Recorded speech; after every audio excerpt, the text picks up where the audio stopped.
Welcome to the Endless Honeymoon podcast. It's me, Moshe Kasher, and I've got my assistant with me today. Natasha. Natasha, how are you? I'm good.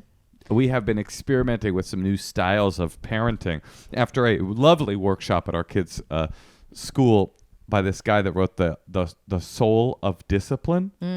And one of the techniques that Kim Jong-un, the leader of North Korea, actually came and did a discipline class at the school that our child goes to. But anyway, I've been listening to the audiobook and getting really into it. But one of the techniques that it suggests to teach your kid to stop interrupting is so intense. We have a 7-year-old. You're supposed to put your hand in her face, like talk to the hand style, just like full on. I saw you trying to do it last night at dinner, but there were other people there, and you were kind of like, it didn't quite work. It did work. She stopped interrupting, but I felt like a real pig, putting my hand all in her face. Well, because you hope with kids, like, it's all about repetition. Like, we told her maybe for 4.5 years to please say thank you and please at the restaurant. And then I think finally on her 7th birthday, she was able to look at a waitress in the eye and say, thank you. I will say this, though. And so I'm like, okay, so maybe she will eventually stop interrupting. But we've been telling her that we're in the middle of, I'll just be straight up in the middle of a conversation with you. And she just has absolutely no clue. I will say this, though. When we were in Japan, she was arigato gozaimasing like a motherfucker. And that it was about cute. As cute as it gets, dude. And every time she would do it, she would go, arigato gozaimasu. And the Japanese person would giggle like they had tasted wonder for the first time in years. Seeing this small white child given an arigato gozaimasu was bringing delight to the people of Japan. That's true. So putting your hand in, so tell us the whole technique. You don't just put your hand in front of their face. You put your hand in front of their face and you ball up your other hand into a fist. And you look at the fist. That and is you not go, what it says. This is what's coming next. No, it is all about consistency. There was another trick that really worked, which was giving them a task to do, and then after you give them the instruction, get up and put your body physically close to theirs, because somehow that will like shock them into going, I need to do this. It all feels very intimidation based. But softness. Soft intimidation, which is the technique I've been using in our marriage, and it's a technique that I've been using in my parenting. It really does seem to be working. One thing that I got out of it is they talk a lot about the fact that when your child misbehaves, and to be honest, this is probably true with your own adult relationships. It's probably true with your relationship with yourself, that anytime your child is like being disrespectful or rude or out of control, it's never personal. It's always something that they have going on in their own body or their own mind that they can't regulate. And if you can depersonalize it, if you can take your framing away from this person's acting this way, they know better and they're disrespecting me, to know this person somehow is not in control of what's happening right now, and that's why they're acting this way, you can react to the thing to try to solve it without having your own emotions all caught up in it. Like, I would never be disrespected by this young sire of mine. I know. And then like I had a situation right the morning after we heard him talk, I was so pumped to parent. And then she didn't like the pants she was wearing and started crying. And then I started having a mini breakdown because I was going to miss what I had to do and we couldn't leave the house. And I totally matched her energy. Yeah. That frantic energy. And then my therapist was saying that when she gave birth, she had a colicky baby. And the doctors were like, oh, you can't be you have to like be the strong mountain to make sure the baby feels secure. You can't also be having a breakdown. And when she said it like that, it made sense, because I was like, oh yeah, like why am I also having the breakdown? Be strong mountain. Yeah, I'm trying. I got a colicky wife, honestly. It feels that way. You do have a colicky wife. Got a colicky wife. Listen, last night we were watching Eddington and a familiar refrain began. This is the dumbest fight that no one agrees with. Everybody agrees with me. Men agree with me. Actually, it's not even men. I'm not going to genderize this. Please write in and let us know your thoughts on this. This is so absurd how mad Moshe gets about this. And how mad you get. In every relationship, there is, and I would say it's largely gendered, but not exclusively. There is a watcher of the movie and a sleeper through the movie. And the watcher of the movie merely loves their partner so much that when they see their partner beginning to fall asleep, they want to turn the TV off and save the movie they were watching together for when the partner is awake. For the first 25 minutes of the movie, you were doing like hard eye contact stare check-ins. Nothing. Like 5 times. I'm like awake. None of it matters. That's not a part of the argument. That's a separate annoyance. But in every relationship, there's a watcher and a sleeper. Now, the sleeper has very distinct characteristics because they're not only sleepy, but they're very defensive about the fact that they're not sleepy. So you say, "Oh, are you falling asleep?" And they always say, "Nope, I'm not. Keep watching." And it's like, I can hear you snoring. What would you say if I told you, you know how you love naps and you love to sneeze? Yeah. They're like great pleasures of yours. Yeah. What if I told you a great pleasure of mine was falling asleep to a movie? Some movies are fun to sleep through. Okay, so what is the move? Is the move when I look over, we're watching a movie that you've wanted to watch for a long time together. We're watching Pluribus, a TV show that we're watching together. And I look over and I see you indulging in one of your great pleasures. Mm-hmm. My loving wife, my colicky wife, she's doing what she loves most, falling asleep to hard to follow content that she will force me to rewatch the recap in 10 minutes earlier of this episode when we watch it next week. Should I say she's loving life right now? I'll let her do this. I'm going to keep watching this movie until it ends? No, that's where once you see that I'm asleep and you hear that I'm sleeping. I hear that you're sleeping because you're a chronic snorer. I'm not a chronic snorer. How would I hear that you're sleeping then? You just can kind of tell. By audio cue? What is the audio cue? You can hear me breathing. You can hear the breaths. Breathing loudly with extra percussion? Okay, so you hear that, and then I look over, I go, "Oh, she's sleeping." And then you turn it off. That's you what don't I did. but you were like gearing up to turn it off and threatening with the remote, and then like I'm not even sleeping, and you turn it off, and I'm like, I'm watching that, and you're like, no, you fell asleep, and I'm like, I didn't fall asleep. I'm following the entire story. So when I see you sleeping and I turn it off, what's your reaction going to be? Because that's what happened last night. No, you want to preemptively turn it off let's say I work on that. You think I'm no problem. sleepy. I got your point. I'll work on that. Thank you. So now I turn the TV off because I've heard a snore. And you wake up from the TV being off. What is your response? Thanks, hon. I don't know. You tell me. It's, what are you doing? Why'd you turn it off? Turn it back on. And I go, you're sleeping. And you go, no, I'm not. Put it back on. And then I go, do you want me to just watch it till the end? Should I, at that point, watch it till the end? Well, for example, 100% of the time we watch I'm not going to answer the question. No, I don't know. Maybe you're right, but I'm just thinking. Right about what? What is the answer? Yeah, I get defensive. But what do I do? Well, I'm just going to tell you what I do when you fall asleep to a movie that we're watching with our child, which is 100% of the time in the afternoon. Apples and oranges. Here's what I do. Okay. I let you sleep. Yes. Then you miss the movie. Yes. And would you like to know the grand difference between these two scenarios? Because that's a kid's movie? I don't give a fuck about that movie. I'm not watching that movie. I'm trying to, I put the movie on so I can catch a hot nap. That's why it's there. All right. Well, I don't really know what the answer is. What would you like me to do? I think I turn it off, like you said. Like, then start watching Star Trek. And then you wake up and go, why'd you turn the movie on? Turn it back on. Now and I then, go, oh, okay. And then go back to the movie. Because then what? Watch it for 10 more minutes till I fall asleep again. And just repeat the cycle. Do it 2 more times. 2 times. 2 times. It's 2 times. And then at that point, I put my foot down or no? Yeah, at that time you go, honey, it's been 3 times. And you're going to be really chill about that. Yeah, the third time. Third time you'll be chill. And then no hard eye contact to see if I'm sleeping the first 20 minutes of the movie. To be honest, that's a misread on your part. I'm over there gazing at the woman I love.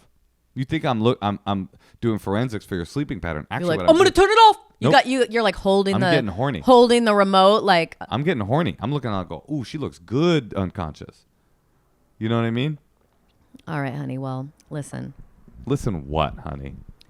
There's people who have real problems. That is true. And we've got them on the line. Let's talk to one. Let's bring them in. Hey, Tosh. Yeah, Moshe. You know what I love so much is crawling into bed with you on a Helix mattress. We love our Helix, and we love it for real. Love it for real would be the way that I would describe it, too. People often write me directly and go, do you really like the Helix mattress? We really do. And also, let's not forget the importance of sleep. A good night's sleep sets you up for a great day. Remember the other 100%. night? You had a bad sleep. You drank a Diet Coke. You couldn't get to sleep. Yep. We were in another bed. We were traveling. And then the whole day was messed up. Yeah, and then I think about my Helix, which you know what's so cool about it? It's a mattress that we had made for our sleep needs. By taking that Sleep Finder quiz, we literally had one that was firm enough for me, but cool enough for you. We sleep so well. It comes to your door in a box that you open. Is a very satisfying opening, unboxing experience. And they give you a 120-night sleep trial to make sure it's the right mattress for you and a limited lifetime warranty. They also did a study and found that 82% of those involved saw an increase in their deep sleep cycle while sleeping on a Helix mattress. So 82%? 82% It's real. is quite a lot. We'd love you to try Helix. If you're thinking about a new mattress, now's the time. Go to helixsleep.com/honeymoon for their flash sale. Until the 21st of January, you can get 27% off site-wide. This is exclusive to the listeners of The Endless Honeymoon. Make sure you enter our show's name after checkout so they know we sent you. Go to helixsleep.com/honeymoon. Okay, we are going to talk to old Sarah in Texas. Why are you going to call her old? Old Sarah. Old Sarah. It could just be a friend. All right, let's bring old Sarah on in. Old Sarah. Riding across the Texas plains. Old Sarah. Hello. Hi, Sarah. How you Hi. doing there? Great. How are y'all? Oh, you are from Texas. She said y'all within 10 seconds. This is cool. Yeah, that's me. Are you a drummer, Sarah? My husband is actually. This is like the quietest room in the house. Freaking sick, dude. Yeah, yeah. That is Yeah, really he's sick. great. Y'all drummers? Sorry for you, but Yeah. Well, it's a different house, so it actually is perfect. It's like a Oh, little okay. house. Okay, Yeah. you got two houses. Okay, so not sorry for you. Yeah, yeah. so Sarah, how can we help you today? Okay, so I've been kind of having problems with my mother-in-law recently. And so this past Christmas, she showed me a photo of a family photo, and I kind of immediately realized that it was Facetuned using AI. So she added makeup to my face and then removed wrinkles from hers. Oh Stop my that. God. Yeah. So I was like, oh no, like I'm really not into the full makeup look. And she was like, well, I already sent it to all like the families and friends and everyone. Oh my God, this is Um, great. She put makeup on your picture? Yeah, like full glam, like insane makeup, which I like never wear. So This it is who I was- wish you married, Teddy. Wait, Sarah, can we look at it? Do you have it? Can I you put it don't up to have the it. camera? Oh man. I don't have it. Yeah, yeah, yeah. I like left it with her. I was like, I can't even look at it anymore. So what But did you say? I said, I was just like, oh, I mean, I understand why you would do it to yours. Or like, I was like, you can do it to yours, but just please don't mess with my face. I really don't like how it looks. And she kind of got defensive. And this isn't the first time that something like this has happened. She's done it to like photos of the grandkids and stuff. So, She changed her yeah. gender and stuff like that? No, she changed like whole hairlines. Stop it. Like, To your children? yeah. Yeah, like a 3-year-old. So Oh. I just don't know what to do in the future, like what to say, because like she gets kind of defensive, and like anytime I push back, it's not really a good thing. So I don't know, what would y'all suggest? Does your husband back you up like when she does this stuff? Yeah, yeah. He was like saying like, oh, yeah, you didn't really have to do that. But he's also kind of a peacemaker with her because, he knows how she reacts and everything. So Sarah, I have terrible news for you. okay. I have a strong inkling on what you should do here, and you're not gonna like it. Okay. But it does fit into the theme of the state you live in. You gotta just be a strong cowgirl and just ride off. Just ride off. Okay. Like Let her put the makeup on her? just like it sucks so bad. It is so offensive and annoying, but also it doesn't matter. Like really, I mean, yes, your boundaries matter. Obviously, your boundaries matter. Your dignity and self-respect are important, but you're never going to change this person. And I just think you need to surrender. I think. What is the other option, Natasha? Well, what if she does things that aren't so offbeat and silly, like more serious things? Well, does she? Like serious meaning. Like serious More offensive. boundary crossing. Like you're like, don't come over here and she's there. Or I don't know. Like, Oh, yeah, I mean stuff like that has kind of happened before. But usually it's more like it's like her feelings versus everyone else's feelings. if that makes sense. I just think you're kind of hosed here. Like I can't Yeah. see I can't see the mechanism you can employ to change her other than Yeah. like going to war with her. Which do you want that? Is it worth that? So yeah, you look like a No. gussied up harlot in the in the holiday photo, and yeah, it's like, I mean, I think you're totally allowed to write back to the family and go, oh, grandma's put on the weird AI makeup again, but you can do a passive aggressive thing like that to just go like, that's actually not what I look like, and little Timmy does not, in fact, have a pompadour. But I just feel like I don't know. Yeah, I mean, the reality is all you can do is control how much you have to deal with her. The thing about this that's so infuriating is it's not really a boundary you can enforce because she's doing it on her own time. It's like a hobby. Yeah, it's like bringing her joy. Yeah, it's like she's off in her house manipulating these images. Yes, if she was at your house disrespecting you to your face, then it's like, whatever. You have to stand up for yourself and set a boundary. But the idea that you can like go into her apartment, get her brain to realize that what she's doing is so like profane and weird, she ain't gonna realize it. It's just the ship has sailed. I think you could have one more conversation saying, hey, I just want you to know, I don't like this. I don't like when my images or my kids' images are manipulated. I'm never going to mention it again, but I am asking you to stop. I think you could do that. And then after that, you just go, this one's up to Michael. Your Sarah was very, very firm with me. I mean, it's just going to create this like annoying thing. If she says something that blunt, don't do it again. I mean, I don't know if that's the vibe. Think you find a way to say it softly. You could say, look, I've been thinking a lot about it. Every time you do the AI stuff on the images, it bothers me. I really wish you wouldn't, but I'm not going to say anything about it anymore. But I'm asking you one more time. I think if it would bother you too, it's going to bother you every time. You're going to hate it because you're going to look. Yeah. Not only it's kind of hilarious, though. It's really funny. I mean, I hate that you're going through it, but it is, from our seats, it's awesome. It's very strange, and it's like I see them weekly because they live in our same city, and so it's really hard to I'm just gonna have to think. I think I'm just gonna put blinders on when I walk around. Listen, also, there's house. I have one more option.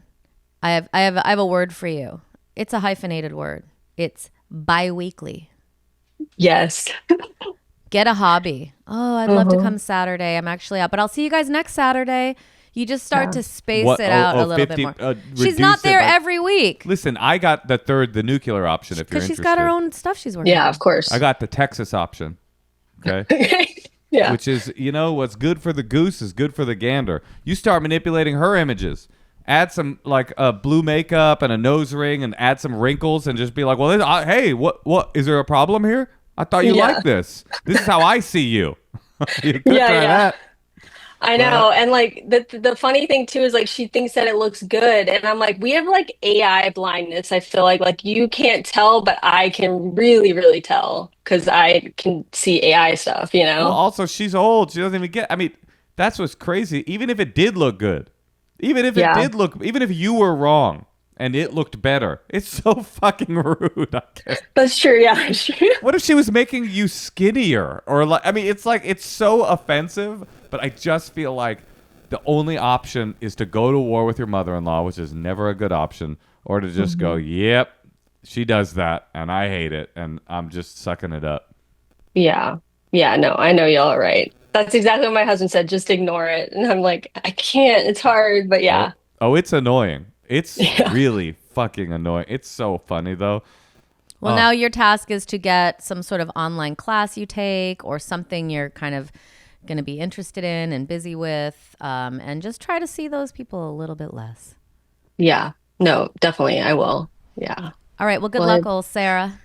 Okay. I appreciate y'all. Thank you so much. Good luck. Oh, I would like to see that picture so bad. If you find it, send it to our producer. I want to know what a 70-year-old Texas woman thinks a young woman should look like. Okay, yeah, like Christy Nome, kind of. Yes, basically. that's what I'm picturing. That's what I'm picturing. Yeah. Woo! It's so good. All right, I'm sorry. Good luck. Okay, bye. Okay, thank you. Bye. Dude, if your mom did that, I would have those displayed so hard. It's so and funny. I would tell everyone, and it would be so fun. Oh, you mean you'd be into it, but that's because you have a spirit of comedy. But I can see how, I mean, the implication is so insulting. It's you don't look good enough. Right, totally. You should be a little Your bit. baby's hairline is recessed. I mean, that's the part that takes it to the next level, where she's photoshopping the baby's haircut. Oh, it is a level of passive. I don't even know if you'd call it passive aggressive, but I guess I it know is. what she's doing too. She doesn't want to seem like she's just making herself look younger. Right. So she's trying to improve everyone. You're so right. Because if she just did that to herself, that would be even weirder. I mean, that's the other thing. We should have told her, Sarah, this. No one's fooled by this. Everybody else has the Of AI. course. No one's like, oh, wow, Bessie Sue looks younger than she did 10 years ago. It's like everybody's like, this looks Sarah weird. sure looks desperate. She trying to get a job at the adult dancing store. All right, Natasha, let's change the tempo a bit, shall we? Okay. We got some letters. People written in. They want advice. Let's listen. Let's read. Let's do. All right. What are they saying? This first one says, hey, Team Endless Honeymoon. Not sure if you'll be able to help with this, but maybe you can. My wife has been with guys who are bigger than me. Why does she tell you Both that? before we met and during a short break we had Oh a few my years God. in. I know this is an ego thing, but I'm on the smaller side, 5 inches-ish, and can't stop spiraling about it. I'm sick of hearing size doesn't matter or she chose you. Thank you for filtering out our first 2 responses to your letter. That doesn't answer what I'm actually scared of, which is that she's had better sex and will miss it or want it again. I keep wondering if bigger just feels better and I'm always going to come up short. I feel crazy, but I can't shake it, and even my therapist hasn't been helpful. He was like, most dicks are the same. This sounds like a wonderful therapist, by the way. What am I missing here? Okay, man. This is a... Well, I have an answer that you wouldn't know, Moshe. I hope you don't know this. I'm excited. What do you got? Well, big dicks hurt a lot of times. They're not even good, you're saying. When they're really big, it's just like, no offense. I mean, and also, why did she tell you that? Right. How do you know Shouldn't this tell you information? that. And you should never I'll tell you why she told say, him. you got to get more game. Act like it's big. Just don't ever ask her, are you sure you like it? I mean, you're not going to, you got to just like pretend, act as if you got that 6 inch. Seriously, it's just 1 inch. It's called big dick energy. Get It's that. because you exude. And by the way, this whole letter, it's kind of funny because you're saying you have a small dick. I don't know if 5 inches is small, but like you're saying you're on the small. No, Moshe, it's big. Natasha, let's not. Try What's to fool what's the listener. average? Average is 6 inches, they say. What would you consider yours? I would consider the size of my penis. Mm-hmm. I would consider the size of my penis not information for this podcast. Now, Wait, why don't more people talk about it? because it's how tight's your pussy, Natasha? How tight would you say your? Well, that's different. You can't. I've never measured it, but men have measured their Anyway, penises. Have you measured yours? Of course. Anyway, Can I moving- tell you what I think it is? Sure, honey. What do you think it is? I think you're probably 6 3/4. Thanks, hon. Anyway, like I said, You know what's really bad? A long one. Those long- long and long and skinny. thin ain't great. Oh, that was Anyway. not good. Thick and big. Ow, that freaking hurts. And you always have to get.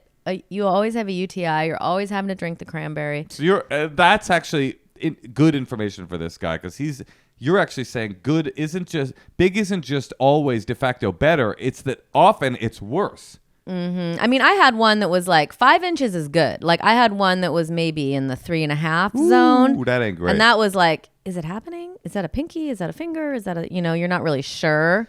But he was still a good lover, I guess. But here's what I'm saying. Okay, you're saying you got a smaller size dick. Okay, I'll take you at your word.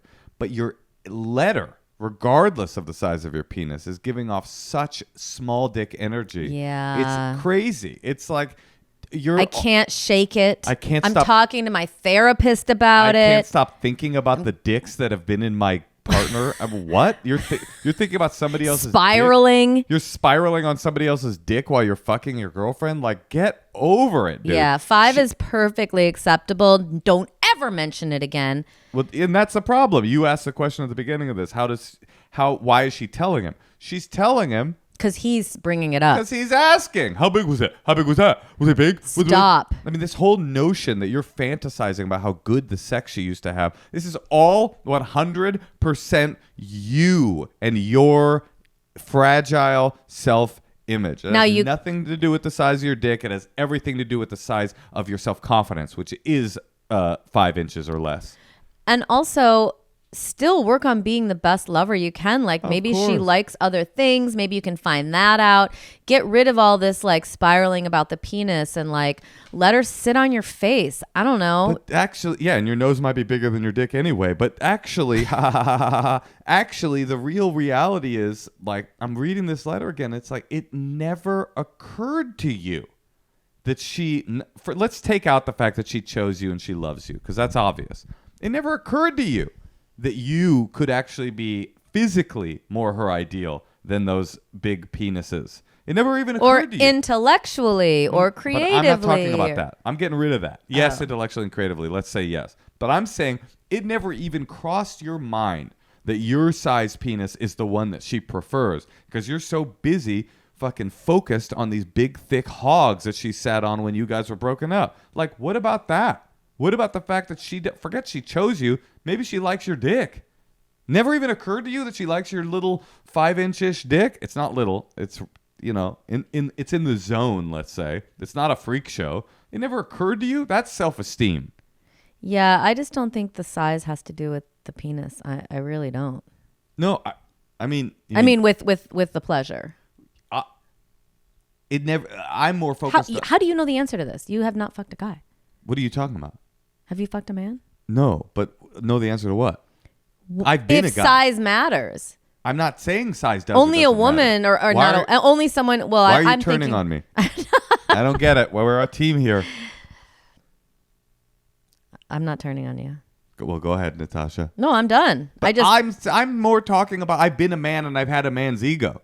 I've never had any self-consciousness about the size of my penis, but I've certainly had male ego fragility issues, and this is so transparent to me. Yeah, if he had written in and said, I'm on the smaller side, 2 inches-ish, then I'm like, yeah, dude, I get why this is a haunting problem in your life. The fact that it's like 5 inches and am I saying that's a huge dick? No.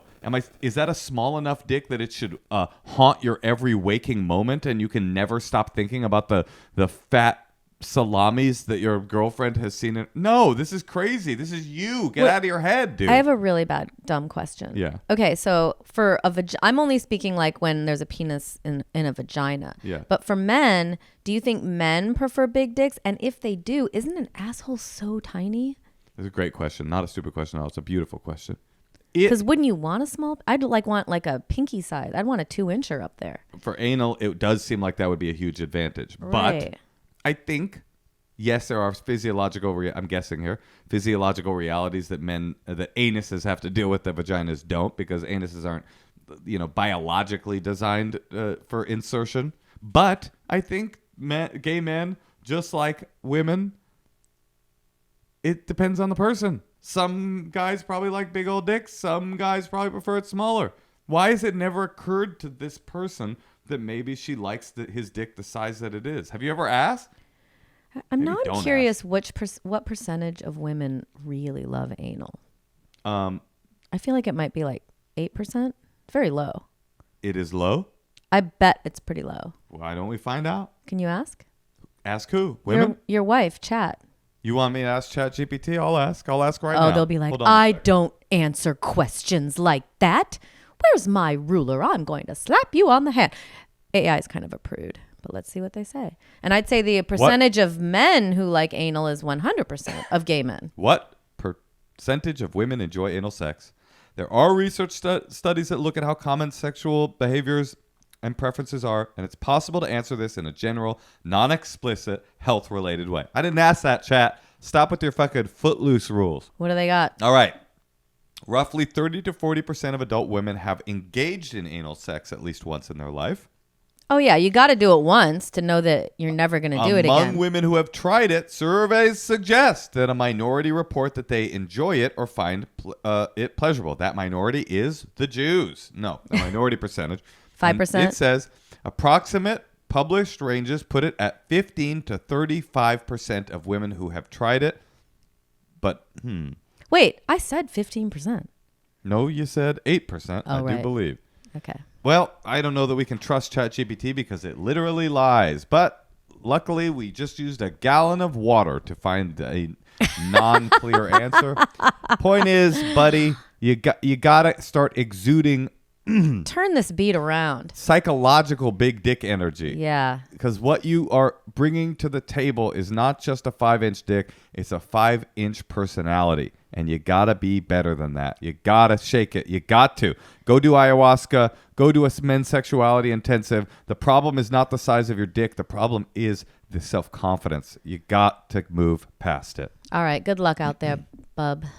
Well, I think we nailed that one. How about another letter? Hey, Tosh and Moshe. My husband and I have been married for 15 years. We have 3 kids under 10. Last year, he trained for a triathlon, which was impressive, but it honestly kind of wrecked our home life. He was training 4 hours a day, almost every day. There were long stretches where he barely saw the kids. I felt like a single mom. We cheered him on enthusiastically. The kids made signs, etc., thinking this was a one-time thing. After the race, he immediately wanted to do another. Not eventually, right away. He said he wanted to train year-round. I told him I couldn't live like that long-term, not with 3 kids so young. And this isn't the kind of hobby he can put on pause and pick it up again when the kids are older. He's approaching 40, which is pushing the limit as it is. Eventually, he agreed to stop doing triathlons because our family was the most important thing. But months later, he still makes little comments about it, especially when we argue. It feels unresolved and tense. I'm not changing my mind. I just want to know how we move forward with this hanging over our marriage forever. Without this hanging over our marriage. Wow, this is hard. I mean, first of all, I hate when Moshe spends too much time on things that aren't bringing in money. Sure. You know, it's like, What about a joy? vacation here, a vacation there. It's like, What about joy? yeah, no, it's good that you have joy, but you know, I think 1 to 2 hours a day is okay. Like, couldn't he train for like I know what a triathlon is, but I have a friend who's a mom and she's like, I can't do the triathlon anymore. I don't have time. She's a single mom. So now she's just doing the 5K run or whatever. Like, he can kind of rotate it. And I mean, I don't understand why it has to be taken away. Like, I would never tell Moshe he could no longer surf. But there's a huge difference, and I'm honing in on that difference. Surfing, if I was such a surf nut that what I needed was to go out at dawn every day for 3 hours, and then in the afternoon for every day for another 3 hours, and I needed to be away on the weekends to go chase the swell, and I needed to be in South Africa in the summer because they have winter there, and then you would eventually go, this is unreasonable. To me, that's what I'm honing in on here. It's not that he had a hobby, even a passionate hobby. It's that he was doing this hobby at a level that was like, as she said, a full-time job, right? That part's unreasonable. By the way, I think there's something unreasonable if you're telling someone you can't do something on your own with your life. But I don't quite think she was saying that. It's like, you can't train for a triathlon full-time like you're an athlete.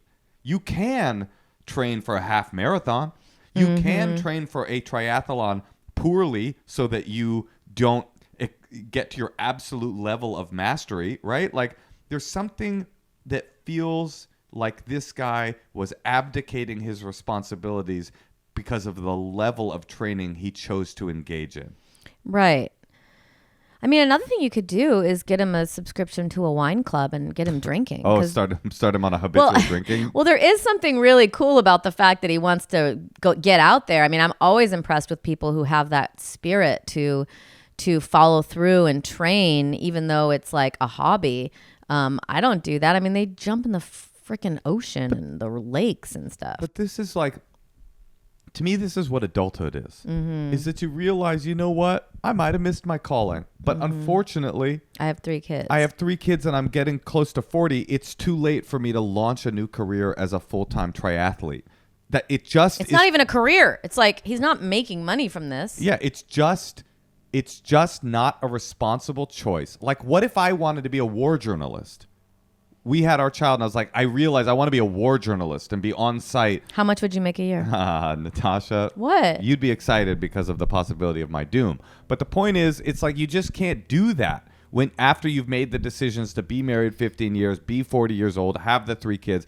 But that Even with doesn't- one kid, it's too much. But that doesn't mean you have to give up altogether. Exactly. What's screaming to me in this letter is you guys need therapy. You need They need to have a talk, and she can even come up to him I and think with a therapist there. yeah, I that really could be think good. so. And say, I've noticed when we made this decision as the family that he would stop doing this, and I've noticed, and you can say this to him too. I've noticed you still bring this up, and I don't want to be robbing you of any passions or energy or whatever the thing is. I don't want to put you don't want to stop someone's positive energy going in a direction. It in a positive way. You can say, I want you to feel fulfilled Yeah. and physically fit and like you're getting everything you want, but I also have these needs. Let's go to a therapist and find a way for you to find some physical outlet that satisfies that need that isn't a full-time job. But It's why just does a so therapist obvious. have to do that? Why not a 5K run? Why not something? And maybe you guys could do it together. I mean, maybe that's asking too much. I'll tell you why I think a therapist is involved.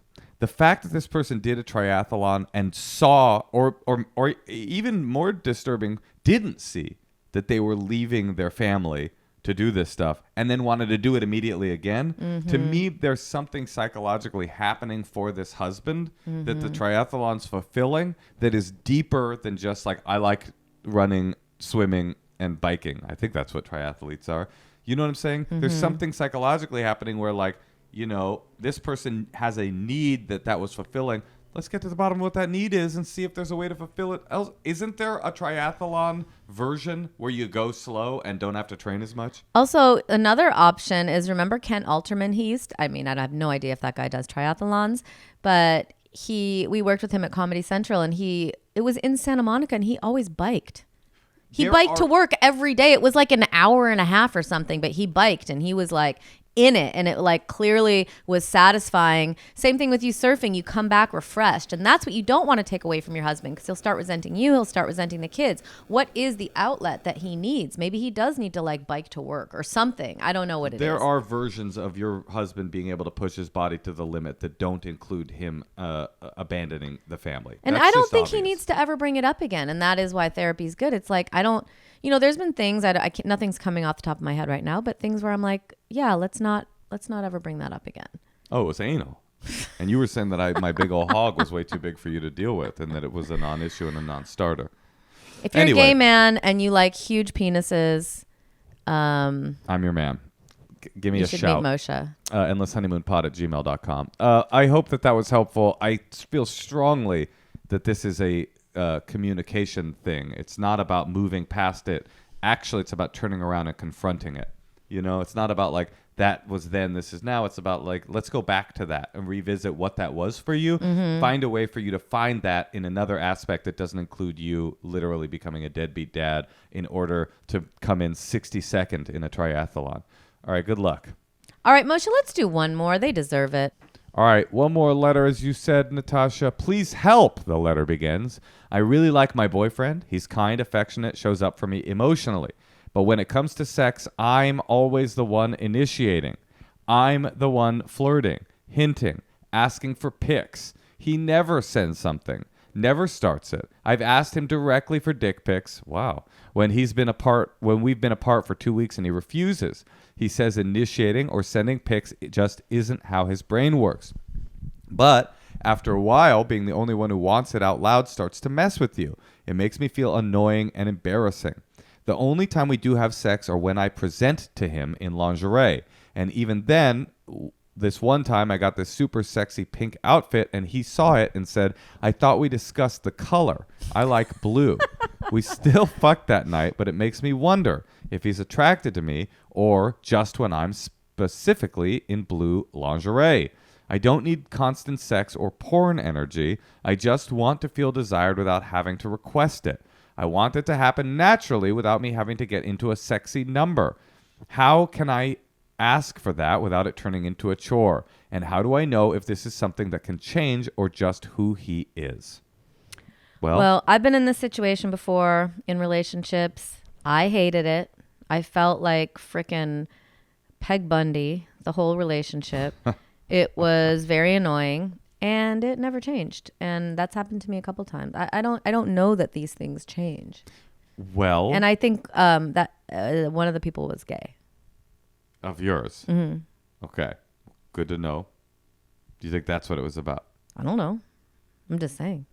I can only speak from my experience with this, and but I do really feel you, because that energy sucks. Well, this guy's clearly gay.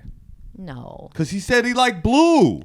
You know what color blue is? That's for boys. No, I think that Natasha's probably right, that the dynamic isn't going to dramatically change, but that probably it could improve with a conversation. And I hate to be cliche, but the conversation has to happen not when there's sex involved. This is a conversation that doesn't happen in bed. It's a conversation that happens in the morning over coffee. Here's some other things he might like. He might like, seems like he likes he likes the lingerie. You should wear a white t-shirt and wet it in the shower and then take pictures, and maybe like wear like half your clothes, like wear like, you know, like the skirt with no underwear. I don't know, just kind of like play around, like see what he likes. Like you already know he likes the costume. So he likes a little bit of pretense. So maybe you can like play around a little more with that. Now, if you're going to tell him he has to be the next one to initiate, you might be in for a long wait. Well, I don't think that this is going to change fundamentally, but I think that it could improve. I think a conversation where you say, I need you to initiate sex more often, maybe not in that accusatory of a tone, will probably result in him doing so.